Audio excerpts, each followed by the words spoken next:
Yan ang screen na inayos ko kahapon ng hapon. So ayan, dilinisan muna natin bago natin ikabit. Ayaw ko na kasing iasa sa may-ari ng bahay yung yung mga sira sa inuupahan ko. Ako na mismong gumagawa. Kung alam ko naman, kung kaya ko naman, ginagawa ko na. So hindi ko na pinaparating sa may-ari ng bahay. So, ganun ang mga upahan. Natanggal kasi ito guys. Ito natanggal. So nilagyan ko ng sealant dito paikot. Ayan. Matibay na siya. Hindi na matanggal. So lilinisan ko muna bago ko ikabit para matuwa naman yung may-ari ng kabit ng bahay.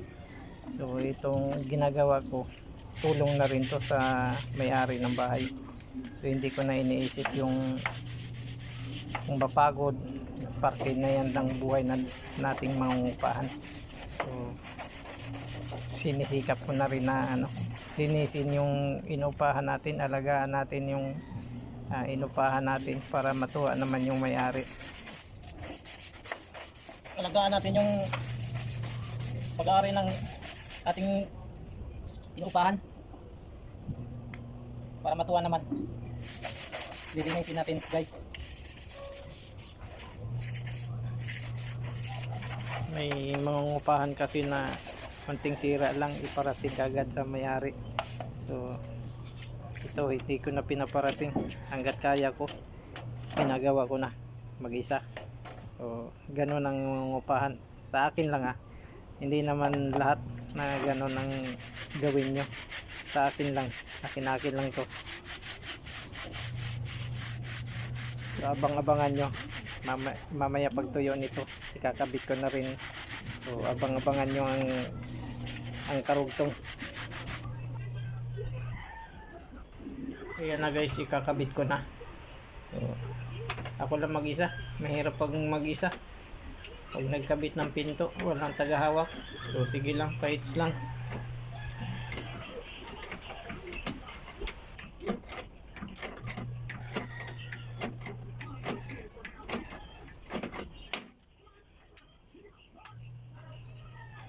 Kasa na lang. Ikakasa ko na lang.